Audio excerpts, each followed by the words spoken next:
Today we are talking about dilution. And so this is something that I've prepared a note-taking guide on. It's something that is relatively easy, but that students tend to get kind of hung up on. So I wanted to spend a good amount of time today talking about dilution. I'm trying to make this size big enough that my camera picks it up. Okay, so dilution.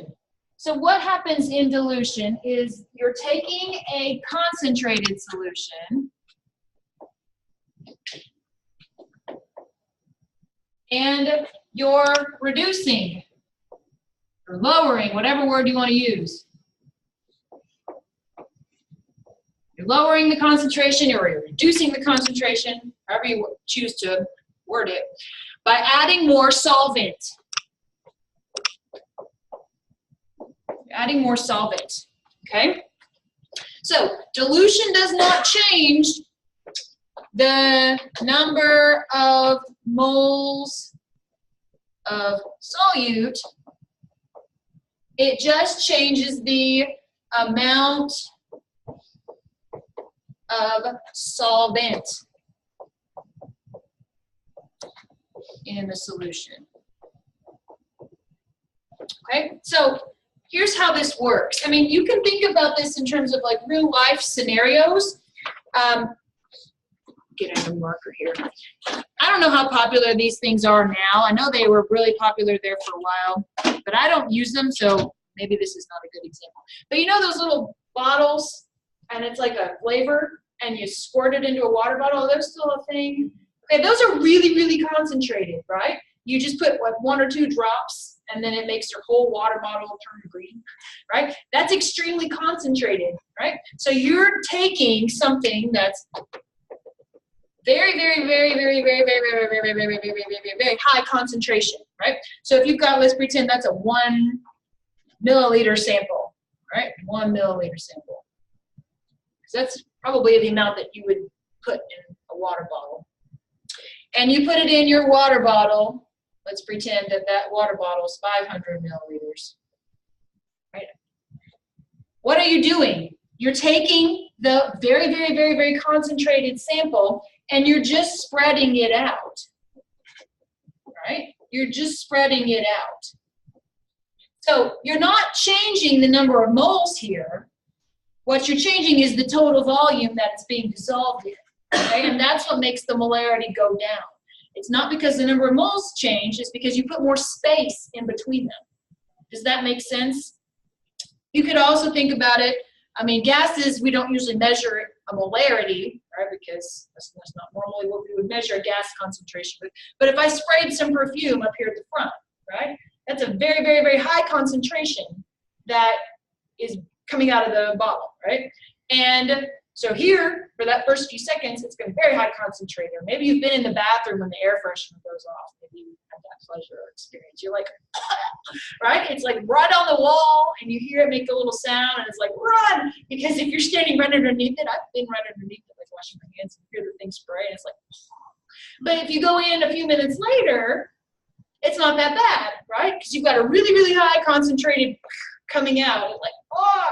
But then after it spreads out, over a large volume, it's not that bad, okay? So that's what dilution is. You're taking something very concentrated, and you're not changing the number of moles, you're just spreading it out over a larger area. So in our case, a 1 milliliter, very concentrated, whatever flavoring you put, is getting spread out over a large area, okay? So you can also think back to the virtual experiment that you did. Remember when you were playing with the concentration? You can change the concentration by adding more solute. That is one way to do that. But when we're doing dilution problems, the amount of solute stays fixed. You're just changing the volume. And that was one of the things you did in that activity as well, right? You dragged the little thing and it made the volume go up or down. And you saw how it changed the concentration. So when you're doing dilution, you're not adding any more solute. The solute's fixed. You're just changing the solvent ratio, okay? So concentrated solution versus a dilute solution, okay? You use the concentrated solution. So for the calculated solution, you would have a known molarity, and you calculate volume needed, and then you would use that to find the new molarity of the dilute solution. You can also work backwards. You can work backwards. If I give you, and this is a known concentration, a known volume, sorry. So if you know the volume and you know the molarity, and you want to work backwards to find out information about the concentrated solution, okay, what was the concentration of our old solution? You can work backwards and do that too. Right? So if you know the molarity and the volume of the dilute solution, and you know how much of the concentrated was used, but you just don't know what its molarity is, you can work backwards and solve for it too. All right, so these two pieces, you can solve for one, or you can solve for the other. It's a very easy calculation, like I said. It's one of those things that's not that difficult conceptually, but for whatever reason, students really get hung up on the calculations. And so I wanted to spend a decent amount of time today talking about it. All right, so I actually changed the notes on your page to make it easier. So both boxes, I'm going to give you a minute to try this. Both boxes represent 1 liter of water. I originally had it be a certain volume in milliliters. I decided to make it easier. Both boxes represent 1 liter of water. Use dots to represent solute, so you can use little dots. Okay? Make the box on the left have a concentration of 1 mole per liter, and make the box on the right have a concentration of 5 moles per liter. So just take a second and think about what you need to do. If they're both 1 liter boxes, how many dots does the box on the left need? How many dots does the box on the right need?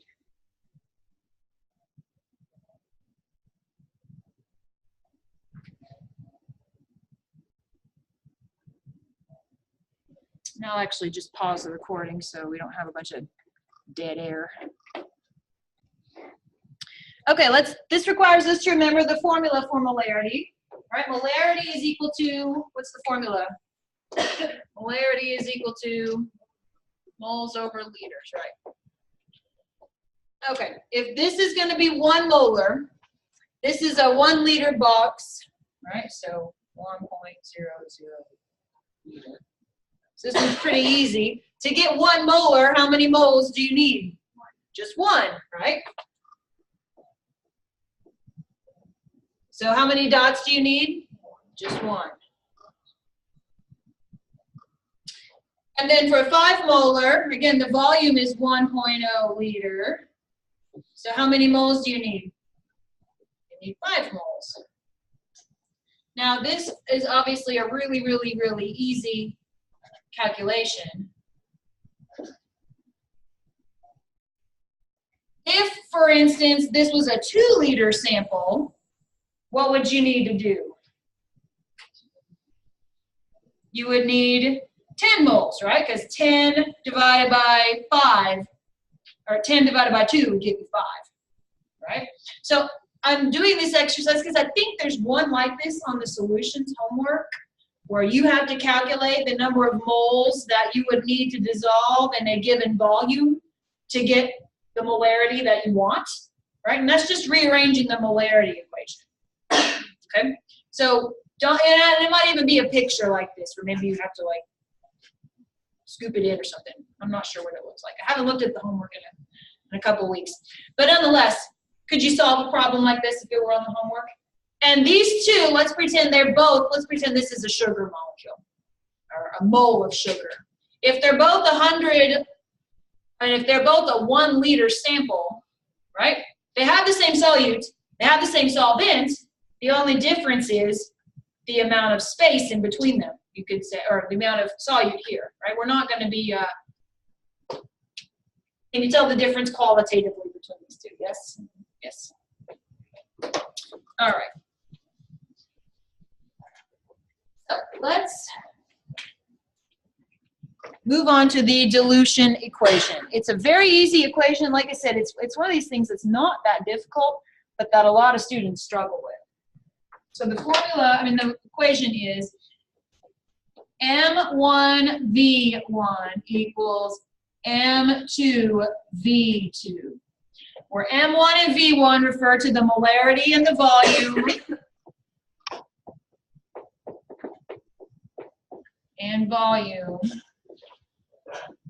and these are of the concentrated solution, and then this is molarity and volume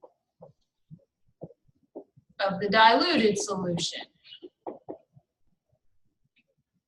And one of the things here is you need to make your units of volume match. Okay, because if this volume's in liters and this volume's in milliliters, that's obviously not going to work out, right? You need to make sure that these are the same. It doesn't matter if they're in liters or milliliters, as long as they're the same, okay? As long as they're the same. So M1V1 equals M2V2, where M1 and V1 refer to the molarity and volume of the concentrated solution, and M2 and V2 refer to the molarity and volume of the diluted solution. Sounds easy enough, right? But like I said, it's one of those things that people kind of mess up a lot. So I want to talk about it. Is everybody good on the equation itself? Okay. I'm going to need to move the screen up so that we can do some problems.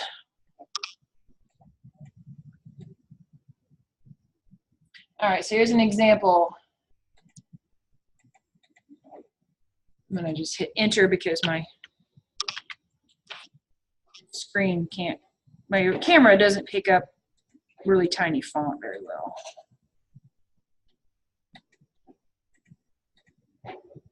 Okay, now I can zoom in and hopefully my camera will pick it up better. You take a 5 milliliter sample of 10 molar KBr solution and add 150 milliliters of water. What is the molarity of the new solution? So what I recommend doing is just listing out your variables. M1 equals, V1 equals, M2 equals, V2 equals. Okay, so you take a 5 milliliter sample of 10 molar and add 150 milliliters of water. So just ask yourself, okay, if I've taken a 5 milliliter sample and I'm adding 150 milliliters to it, does that mean this is the concentrated or this is the dilute? That's the concentrated, right? Right? Because you're going to take a small amount of the concentrated, yes? And you're going to dilute it to some new molarity. So M1 is 5 milliliters. V1 is 10 molar. I mean, also just think about it. 10 molar is pretty concentrated. And add 150 milliliters of water. So M2 is what we're solving for. What's the molarity of the new solution? Now be careful with V2. Is V2 150? No, what is it? 100. It's 155. Why is it 155? Because that's the total volume, right? So you take your 5 milliliter sample and you add 150 milliliters to it. That's not to scale, but that's okay, right? So that means that the total volume is 155. Does that make sense why it's not 150? Yeah. Now be careful with the way that that's worded, because sometimes it might say you take 5 mil sample and dilute it to a total volume of 150. Then the total volume would be 150, right? But that's not what the problem says. The problem says is you take 5 and add 150 to it. So my advice to you is watch the wording. Okay, because that makes all the difference.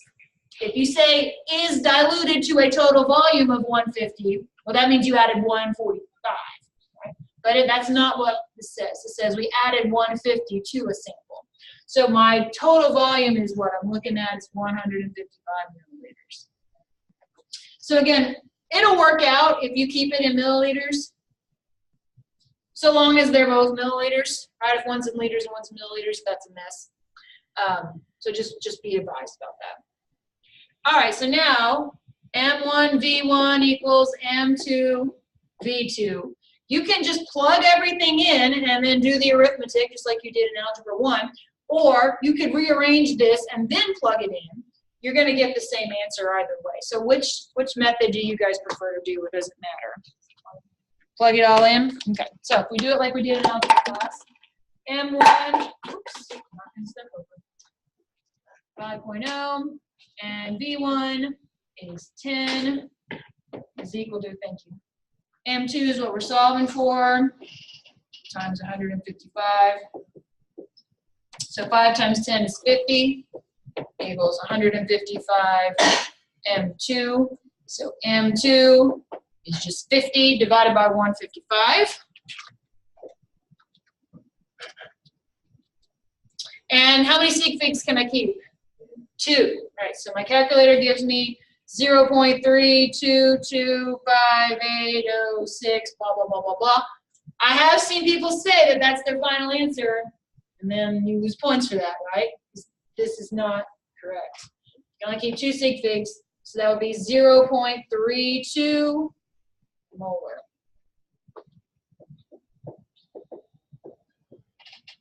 Does that make sense? Your dilute solution should have a molarity less than the concentrated solution. And it should be a lot more dilute, right? Because you took 5 mils and added 150 to it. So should that be a significant decrease in molarity? Yes, it should. Does everybody understand how we did this? Most common mistakes happen in this part right here. Not watching the wording primarily, right? Again, just be careful in how the problem is laid out for you. If I say you add 150 to it, take that and add 150. If I say diluted to a total volume of, then you would just use that straight up. Okay, that's one thing. And then the next part, next example, I picked a problem that's got a lot of common mistakes on it too. But if you do a dilution and this molarity is somehow higher than your initial molarity, well, that's a problem too, right? And I just realized I put those in the wrong place. And nobody caught me either. This was 10 molar, and this was 5 mils. Right? I put those in the wrong place. No one caught me. All right, let's go through another example.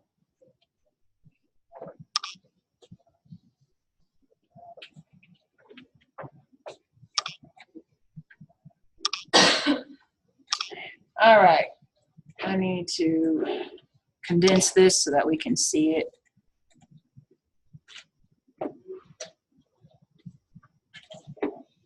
Shorten this down so it can fit all on one screen. And you want 100 milliliters of a 0.15 molar sodium iodide solution from a 12 molar stock solution. So this is like what I do in lab. At the beginning of the semester, I make a whole bunch of concentrated solutions for you guys, and then when the time comes for you to use them, then all I have to do is go dilute them. So I'm not making new solutions. Measuring out solute every single week, that's time consuming, right? If I make one concentrated solution and then I go dilute it when it's time for you to do an experiment, then I'm not back there at the balance measuring out solute for every single possible molarity that could exist. That would take a lot of time. So you've got a 12 molar stock solution. You want 100 milliliters of a 0.15 molar to be your dilute solution.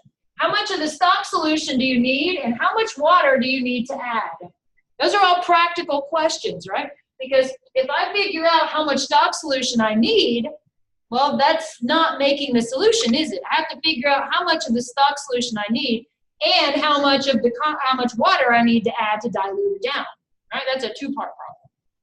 So let's figure this one out. M1, V1, M2, V2. Stock solution is 12 molar. V1 is what I'm solving for. M2 is 0.15 molar and 100 milliliters. Do we agree? So now we do our arithmetic. M1 V1 equals M2 V2. So 12 V1 is equal to 0.15 times 100.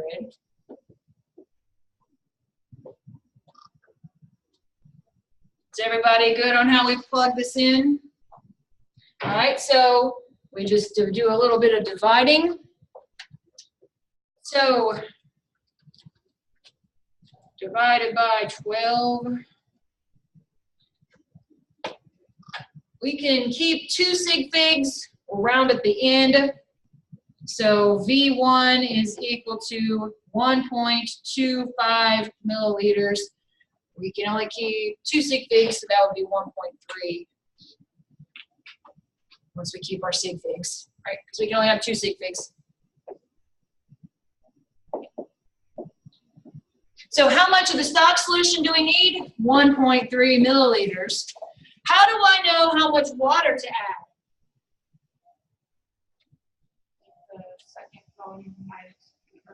Right. We want the total volume to be 100 after we've combined these two together, right? So it would be 100 minus 1.3. Does everybody see how we got that? 100 minus 1.3.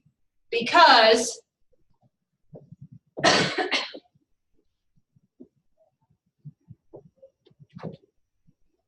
we want to take our little amount and then we want to dilute it, right? This is the stock. You can visualize it, and this is the water to give me a total volume of 100, right? So this is, if this is 1.3, then this is 98.7. Does this make sense? Again, think back to your little sprayer thing, right, of fruit punch flavoring or whatever it is. You spray it into your water bottle. You're only spraying a very small amount in there, right? And you're using the water that's already in there to dilute it out. So unless you want to drink that thing straight up, right, that's going to be very concentrated. Does everyone see how to do a problem like this? Does everybody understand how to do a problem like this? All right.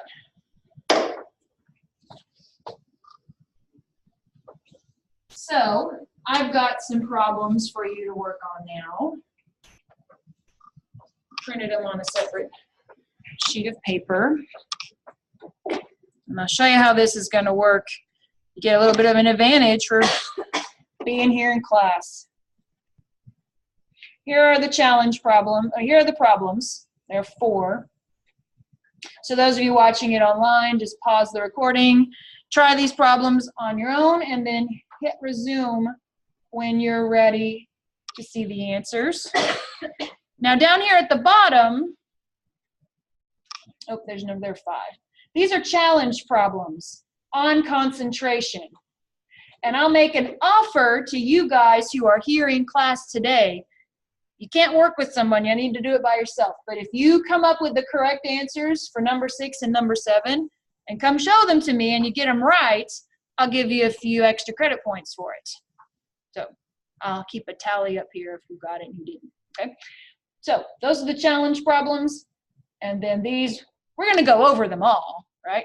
But if you show it to me before we go over it and you get it right, I'll give you a little extra credit, a little bit of an incentive. Okay, so let me put this on so that we can share the screen, because that way it's easier to see. Zoom out a little bit.